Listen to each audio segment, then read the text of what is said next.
Full-on fury in the soccer world over plans to privatize the World Cup. Europe tells FIFA, drop the plans or we're not playing. A World Cup without Europe would be kind of unthinkable. I'm Marco Werman. And I'm Carolyn Beeler. Cuba eases restrictions on some imports. Whether it makes a difference in the cash-strapped, energy-poor country, that is another matter. Can you imagine charging a Tesla in the middle of Havana? In San Diego, the Filipino community holds family and faith as key to their identity. The church always bring people closer together because that's how we grew up. And in a world of bad news, the duo Helado Tropical offers musical escapism. In these times, it's radical joy. It's radical play. It's radical pleasure. That's all of today on The World. This is The World. I'm Carolyn Beeler. And I'm Marco Werman. Thank you for joining us this Thursday. Not even a month after this year's World Cup comes the buzzkill. European countries are threatening to boycott all FIFA competitions, including the upcoming Women's World Cup, over plans to partially privatize the event. The announcement came after an emergency meeting that European soccer officials held today in Geneva. The fury directed at FIFA, the governing body for international soccer, follows plans announced this week to open its global competitions to investors. The main company backing FIFA's plan is called Thrive Eternal. It's owned by none other than Josh Kushner, brother of Jared, the son-in-law to President Donald Trump. Trump's relationship with FIFA President Gianni Infantino was a sideshow at this year's World Cup, which, of course, the U.S. co-hosted. All 55 members of European soccer have endorsed the boycott threat, including Spain, which won the tournament and is set to co-host the 2030 Men's World Cup. The World's Jerry Haddon kicks us off with this report from the French village of Embrun. For a nonprofit, FIFA, under Infantino, has gotten really good at making money. Analysts estimate it raked in between $10 and $15 billion from this summer's Men's World Cup. But FIFA's president insists it can and should make more. In a video this week defending his privatization plan, Infantino said a richer FIFA would benefit soccer programs everywhere. More revenue returned to the member associations means more investment in better pitches, stronger national teams, and more pathways for young girls and young boys everywhere in the world. FIFA is comprised of 211 soccer associations around the world. Most have expressed fury over FIFA's proposal. The plan would open up 20% of the organization to private investors. FIFA says that influx of cash would be shared with leagues everywhere. But today, opposition to FIFA's plan was already building. The head of French soccer, Philippe Diallo, told French radio he had strong doubts. Nous avons découvert à travers un communiqué de presse un projet. I only learned about the idea from a FIFA press release, he complained. But if I've understood it correctly, he said, it involves creating some sort of private investment vehicle operating in parallel with the nonprofit. This raises a lot of questions for us, as it has for French fans.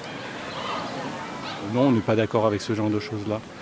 Puisqu'en fait, le sport, ça doit rester quelque chose de ludique. At a lakeside beach today in the southern French Alps, a man named Stéphane says he's against FIFA going commercial. Sports, he says, as he lays out his towel, should remain something fun and accessible to children and families. It's not just a business venture. Stéphane says he doesn't want to give his last name out of privacy concerns. He's with his family. His son, Baptiste, pulls a soccer ball from a beach bag and calls me over. À la base, le football, c'est du sport. L'objectif, c'est de jouer un sport, une équipe contre une autre. The goal is to play the sport, he says, one team against another. But now we have money and politics coming into play. There was that incident, he says, where Trump called Infantino to have a red card against an American player rescinded. Both Baptiste and Stéphane say it rankles them that the Kushners, that is Trump's extended family, would be the main investor in the FIFA privatization. But they say they aren't surprised. Gianni Infantino has been cozying up to Trump for years now. Just last November, Infantino invented a new FIFA Peace Prize and gave it to the president. There is also a beautiful medal for you that you can wear everywhere you want to go. I'm going to wear it right now. Okay, excellent. Infantino and Trump claim to be close friends, but the guy bankrolling the proposed FIFA investments would be Josh Kushner. And like Trump's, the Kushner brand isn't doing so well these days in Europe. People in Albania have been on the streets since June by the tens of thousands, protesting against a different Kushner project, this one by older brother Jared, Ivanka Trump's husband. It envisions a massive hotel and resort on the Adriatic coast. The protests have that project on hold. The optics are not great, but FIFA is betting that the money will be, especially for smaller soccer associations. For backing its plan, FIFA has offered countries cash injections of $20 million. That's more than some countries spend on soccer over several years, but that offer disappears on September 19th. Some critics call this tactic strong-arming. The head of Spain's La Liga, Javier Tebas, said Infantino is buying votes ahead of FIFA elections this November. Whatever the motive behind it, the plan may now be backfiring. Matt Pearson covers sports for Germany's DW. He said today UEFA had one card to play, not playing in FIFA tournaments. They, as I said, are probably the most powerful federation. They're the richest federation. They have the richest clubs. They had, the majority of the quarterfinalists.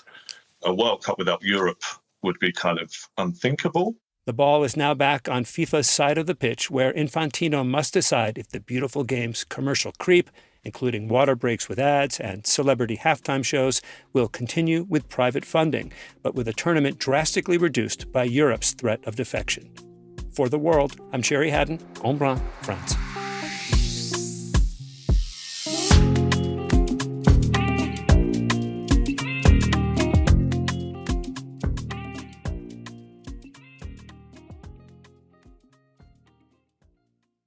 Diamonds are forever. That tagline for De Beers Diamonds goes back to 1947.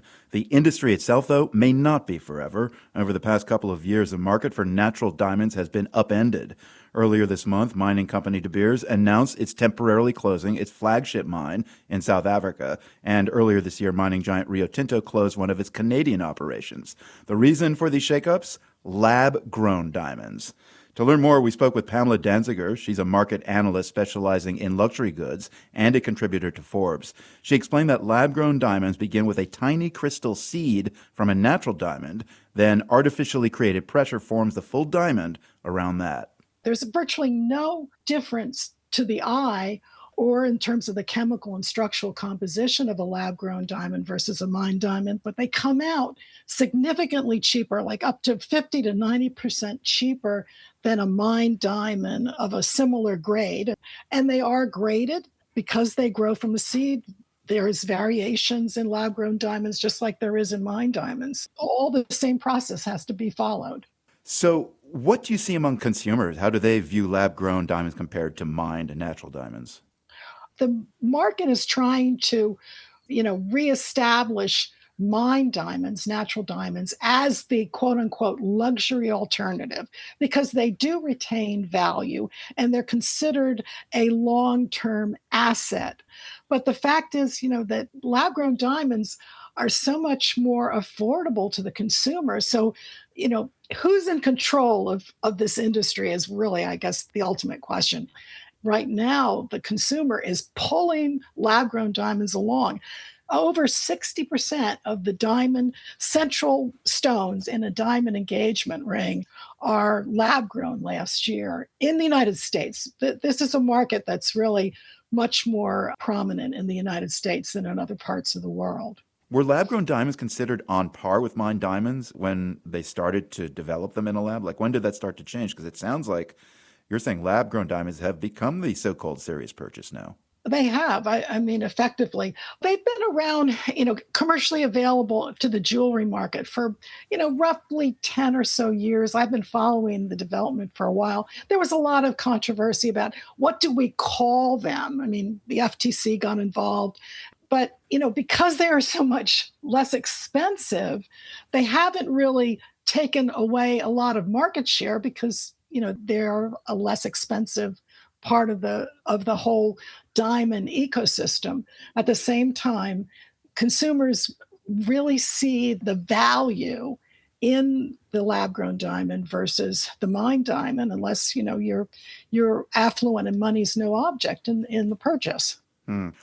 As you know, the diamond mining industry has increasingly come under scrutiny for some of its labor practices. I'm thinking of informal mines in South Africa with the Zama miners. There's virtually little oversight until there's a crisis. There are also accidents at official mines, like the one last February in Kimberley, South Africa. How much have these labor conditions contributed to this shift?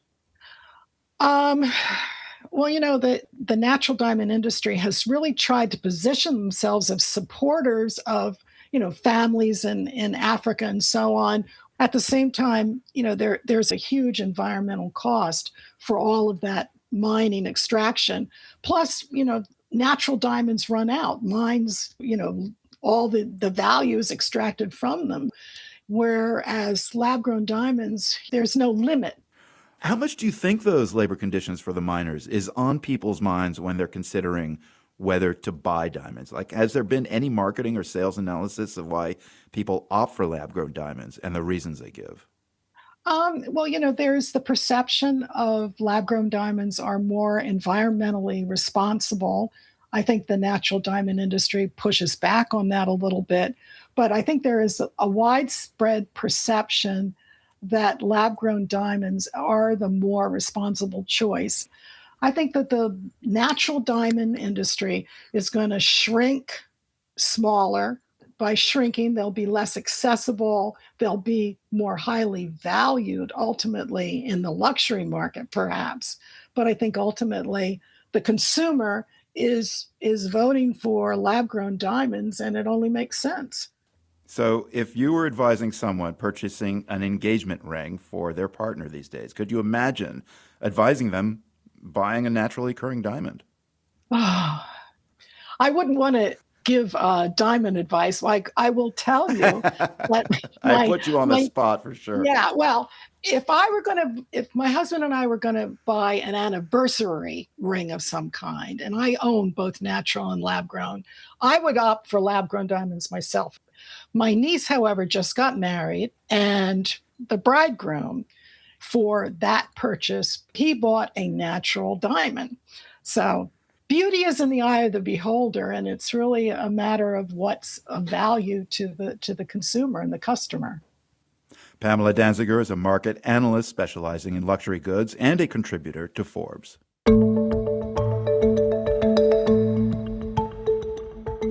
And now some new developments in several big stories we've been watching.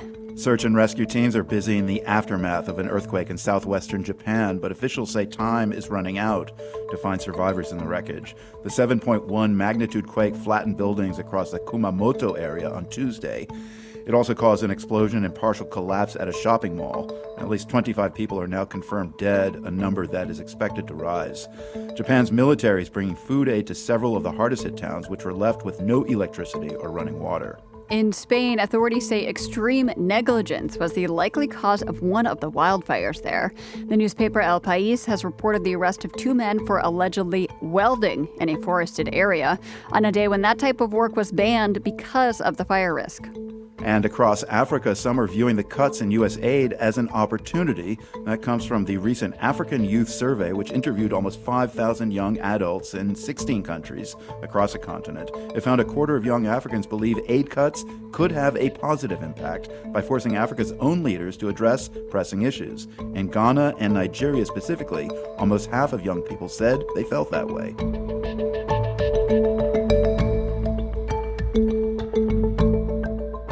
Still to come, most electric vehicle batteries use lithium, which is expensive and hard to source. Now China is mass-producing sodium-ion batteries, pointing to a future of more affordable electric vehicles. As more and more countries will pick up this technology, I think they will get cheaper than lithium. That conversation is coming right up. You're listening to The World.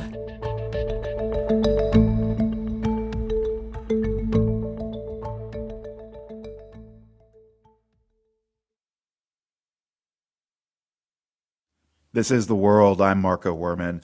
China has once again jumped ahead in the development of green technology as the rest of the world plays catch-up. Chinese companies have now begun mass production of electric vehicles that run on sodium-ion batteries, a viable alternative to lithium-ion. Experts in the field see it as a major step forward in battery tech, especially as global demand for batteries surges. That's what we're looking at in today's installment of The Big Fix, our series on the most ambitious ways people are working to tackle climate change. Magda Titirici is a professor in the Chemical Engineering Department at Imperial College London.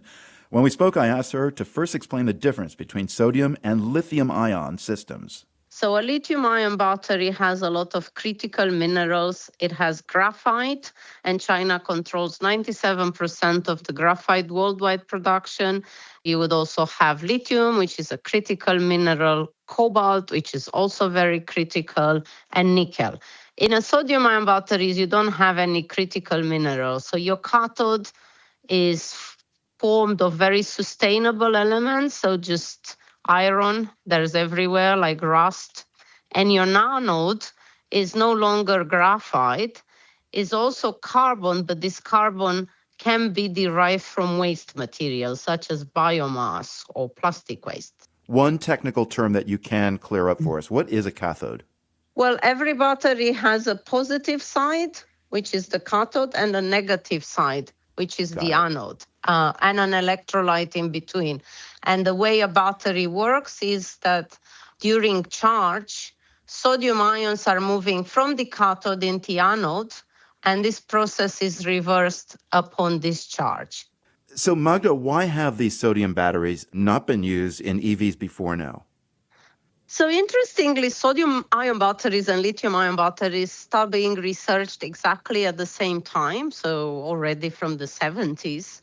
However, because lithium was offering advantages in, and this is a technical term, is energy density, but it's basically the amount of energy that you can store in a battery, it was higher.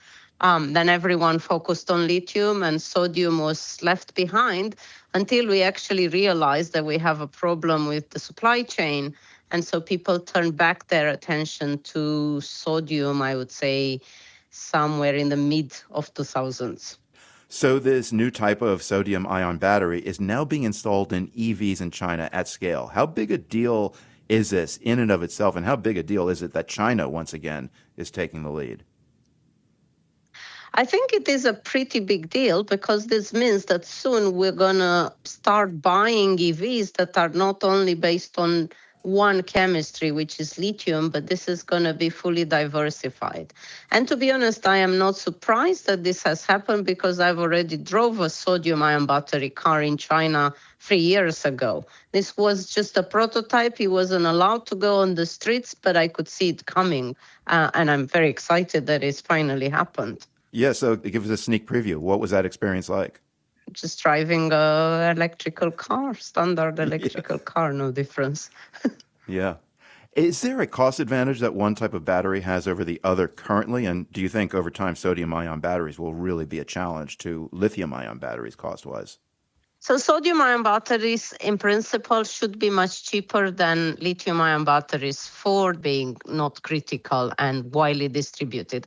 However, at the moment, because the manufacturing of sodium-ion batteries is not at the same level as lithium, they are still more expensive. But yes, I believe as more and more countries will pick up this technology, as we would see more EVs on sodium-ion batteries, but also particular a lot of stationary storage commissioning and being built, I think they will get cheaper than lithium, and potentially it's a great solution for those countries that really need electrification and storage, the less developed countries. You know, there's been a lot of concern over the rare earth metals that are needed for battery production, the fact that China has control of many rare earths, the fact that the raw materials often originate in these hellish mines in Africa. Do those concerns diminish with the development of sodium-ion batteries? Absolutely, and you are absolutely right. China is currently controlling about 70% of the entire lithium refining capacity worldwide. They also have about 60% of the production of high nickel chemistries. They also controlled completely, almost 100%, the production of LFP for lithium-ion batteries. And they also have about 95% of the total graphite world production. So indeed, for lithium-ion batteries, they control everything. For sodium-ion batteries, the materials are very different and widely distributed around the world. So I think there's still quite a lot of space for all of us to jump onto this sodium-ion battery train and really start innovating to create our own supply chain, because we already have the resources in our respective countries. And I'm talking here about Europe and US. It's interesting that this diversification is coming from China, which has benefited from controlling the critical mineral supply. Do you see this reducing China's dominance? Well, that's a very difficult question. I mean, they're very smart. They're always ahead of the game, and they've definitely seen sodium-ion batteries coming as the next commercial alternative to lithium. And one thing that we cannot compete in Europe and US is competing in costs with the materials that are generated from China. So even if sodium-ion batteries do not have any critical materials, at the moment, China leads in the production of sodium-ion batteries. And they're, as I said, anodes and cathodes, which are so key for storing sodium, they are so cheap. If we are to manufacture this in Europe, we probably can never have them at the same cost. So it's a question of probably legislation that we're going to put. You know, Europe has put some legislation for some chemicals, which is the same story. You can't compete with China, but now EU is giving some legislation where it says, well, even if it's more expensive, we should buy our local supply. So I think that's probably the only option. Speaking of cost, Magda, if sodium-ion batteries continue to be put in EVs, do you see that eventually reducing the price of electric cars? Absolutely, yes. I think by a lot. But one thing that I need to clarify is that I don't think the lithium-ion batteries will ever cease to exist just because sodium is developing. These are complementary techniques. And for example, if you want a very powerful car where you can drive very, very far and very, very fast, that's still probably going to be based on some lithium chemistry. I see. Sodium comes as a substitute where basically you could charge your car faster, but more often, and where maybe you don't want to drive in one go very, very far. So local mobility, city mobility, and I think as a customer, you could have preferences to choose depending, on your needs.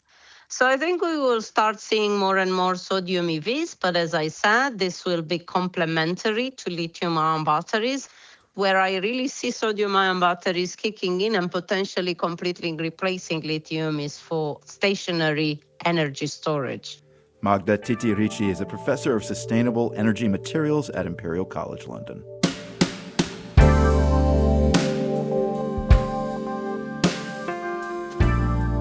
Just ahead, the energy crisis in Cuba. This is The World.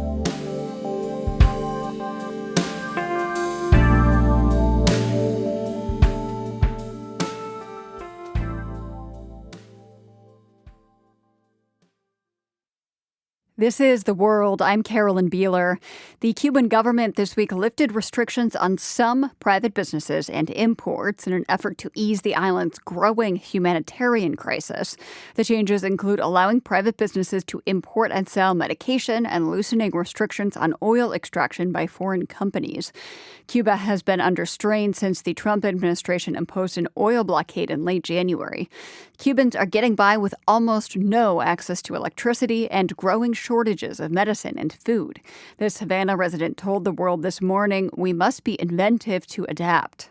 There are more than 10 million people suffering every single day with no electricity or transportation or even public health anymore because there's nothing in the hospitals.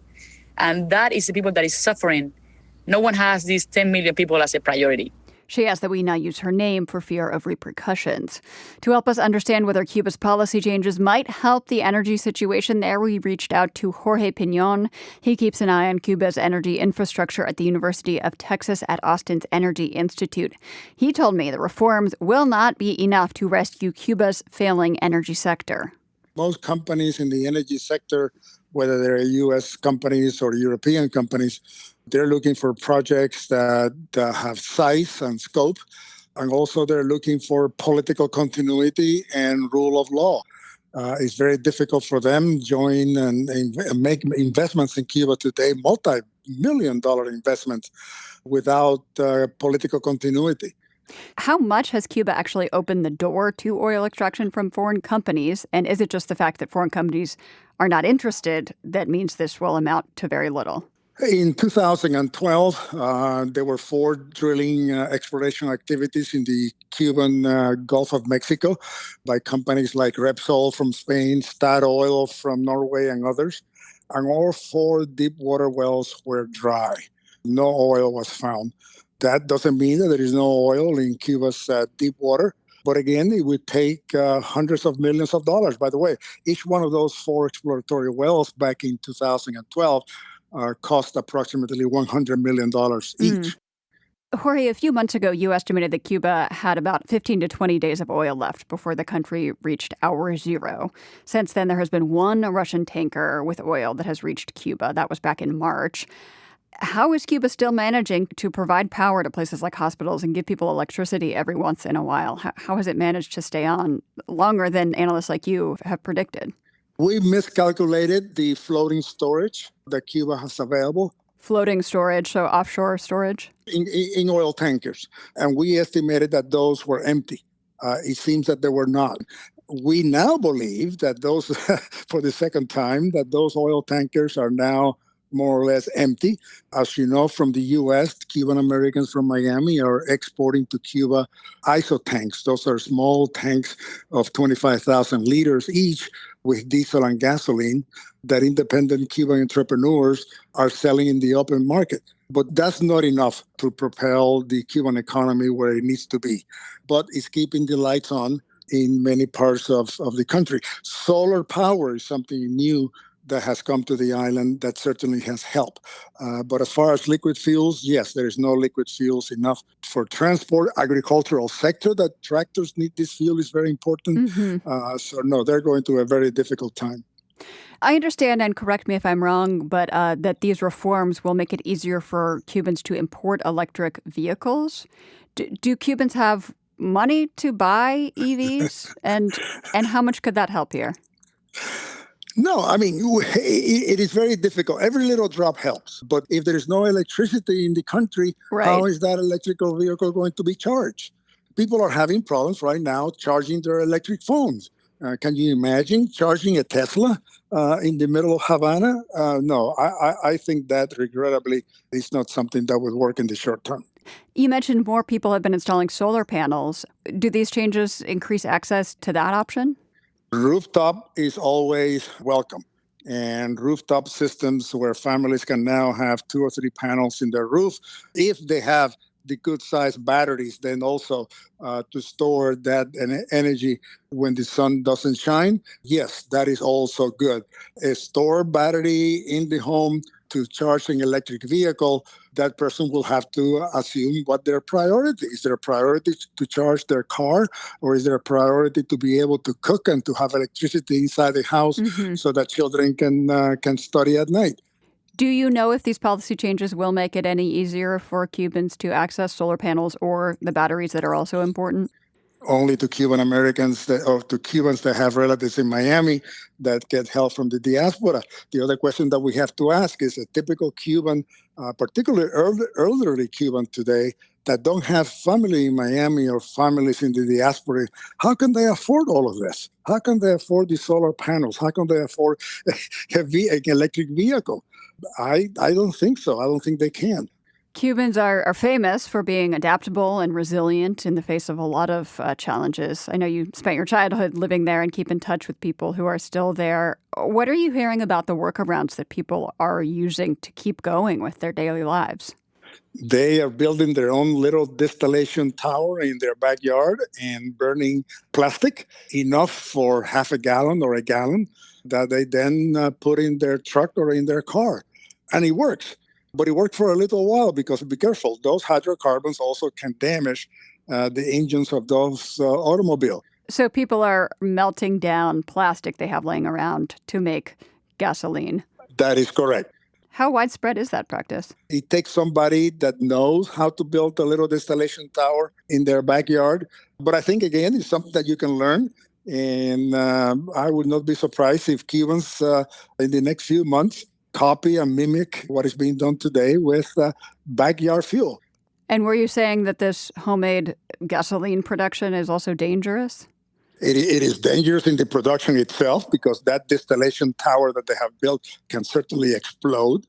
Think about a mini oil refinery in Houston being reproduced in your backyard. That is extremely dangerous. Also, it's corrosive and damage to the fuel that goes into your automobile. The gasoline that you and I use is not only gasoline, it has a number of additives and detergent that help functioning of that gasoline. Are there other ways that people are coping that are surprising to you? The burning of coal again, of briquettes of charcoal.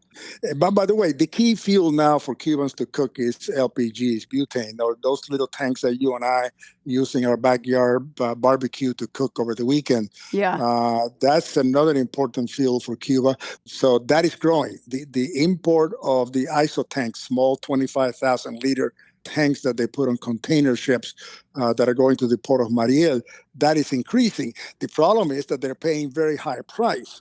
So those Cubans that are importing fuels from the U.S. today, again, for the month of May, the value of that fuel, according to the U.S., was $28 million, was very expensive. Who can afford that? Diesel here in the U.S. is now $5 a gallon. What Cuban family or Cuban farmer for its trucks or agricultural tractors can afford $5 plus diesel? So there are compounding problems here, both what is happening on and to the island and also global trends impacting folks there. That is correct. The cooking gas that people are importing, that's private business people in Cuba or even just individuals importing from expats in the diaspora? Yeah, it is all private diaspora. The issue then is that the U.S. government has, of course, put sanctions against a number of individuals and companies in Cuba that cannot, quote unquote, benefit from that fuel that the private sector is importing. But who's checking on that? Who's policing that the sanctions are being followed? There are very broad, wide reports throughout the island that the Cuban police and the local Cuban government are benefiting from that fuel because the small entrepreneurs don't have any other option but to help them for their business to continue and to be licensed. So the sanctions are also not being executed or implemented or followed because the U.S. doesn't have a police force throughout the island that can enforce these sanctions. You've been following energy in Cuba for a long time. Has anything surprised you about how this energy crisis is unfolding? Yes, that the lights are still on. Yes, we have apagones, we have blackouts, we have brownouts throughout the island, but the country is still functioning. Is it because of fuel? Is it because of the entrepreneurial skills of the Cubans? Is it because of the strength of the Cuban government that's still there? The other issue that we just came back from Miami from a diaspora conference, and the big challenge that we find is that the U.S. doesn't seem to have a roadmap of what Cuba transition is going to be. We don't have a roadmap for Venezuela. We don't have a roadmap for Iran.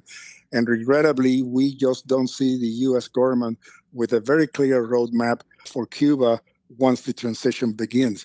The situation in Cuba could be much worse, by the way, during a transition period when there's no leadership, there's no bureaucracy to run the country.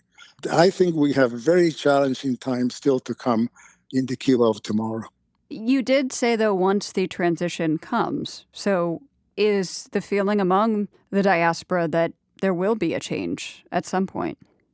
I think everybody now is convinced that a change is coming. But again, Cuba is next, Venezuela is next, Iran is next. I think the U.S. has its hands full, and I don't think Cuba is a priority right now. The history of the Castro family, the problem with Cuba tomorrow or today is that there is no Fidel Castro. There's no the caudillo. There's no that leadership that Cuba had for 60 plus years. Raúl is in his 90s. Every day we read in the Granma newspaper one of the leaders of 90 plus years of age that have passed away. So that whole historical generation of caudillos that Cuba relied to survive is no longer there. So where is the caudillo of tomorrow? Where is the Fidel Castro of tomorrow that is going to lead Cuba into a new 21st century? Right now, it's not there. Jorge Piñón is a senior research collaborator at the University of Texas at Austin's Energy Institute.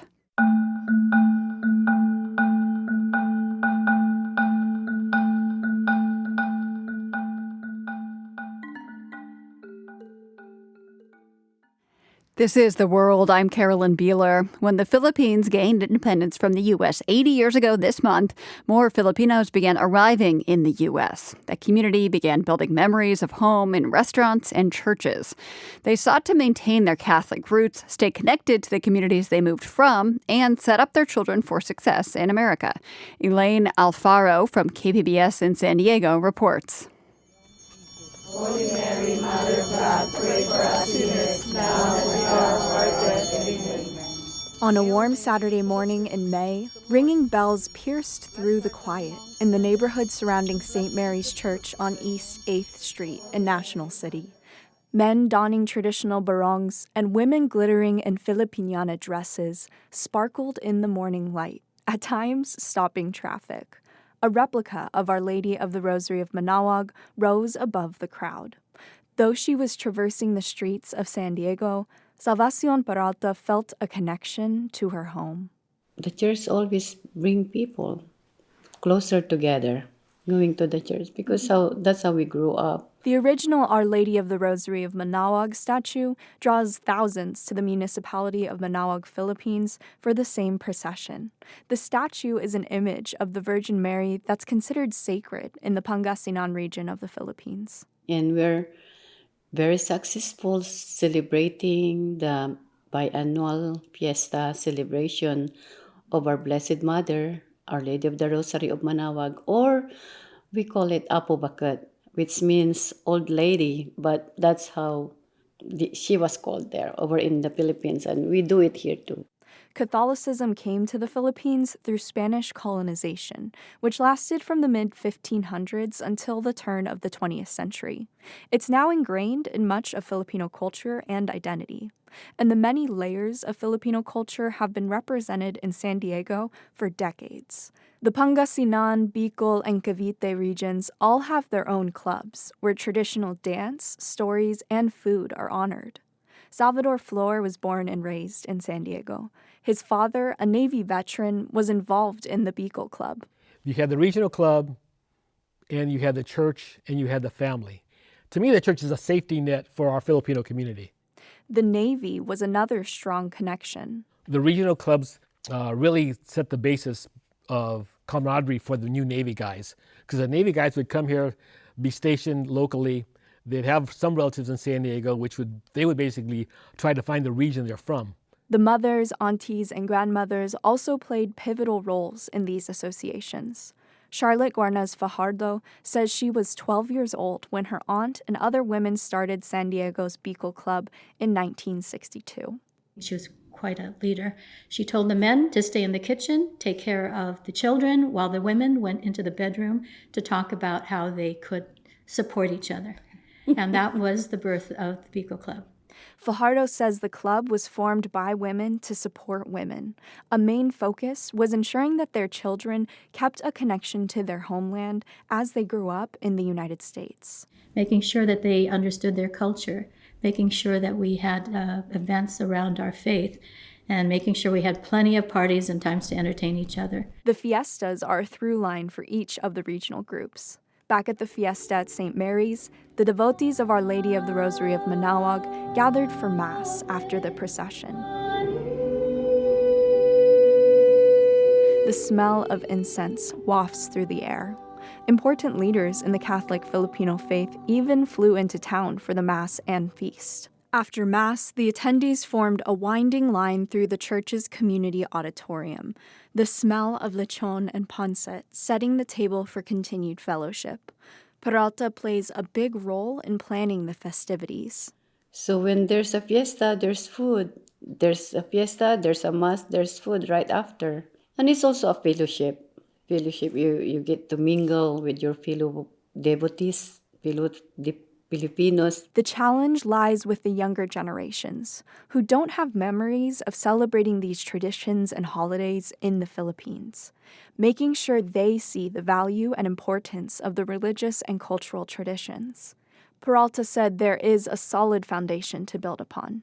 We set a good example, and so the youth to follow, like what we do, like praying, the rosary, bringing the statue house to house, celebrate the fiesta, So they will, when we are gone, so the next generation will do the same thing. That is Peralta's hope. For The World, I'm Elaine Alfaro, San Diego. Elaine's story is the last in our three-part series on the 80th anniversary of the U.S. granting independence to the Philippines. You can find more about these stories on our website, theworld.org. That's theworld.org. The World is produced by GBH and PRX, broadcasting weekdays from the Nan and Bill Harris studio in Boston. You can find us online anytime at theworld.org. I'm Marco Werman. And I'm Carolyn Beeler. Join us back here again tomorrow. The World is supported by the Andrew Carnegie Foundation, working to reduce political polarization through philanthropic support for education, democracy, and peace. More information at carnegie.org. By the Lumina Foundation, committed to a fair, universal system for learning beyond high school that offers every American the chance for a better life. LuminaFoundation.org. By the PRX Ambassador Council, whose members include Serena Altschul, John and Kimberly Morch, Christopher Sequeira, Jennifer Carroll, Belinda Kiley, Lawrence Hall, and Dan Tauber. The World's theme music is composed by Ned Porter. The World is a co-production of GBH Boston and PRX.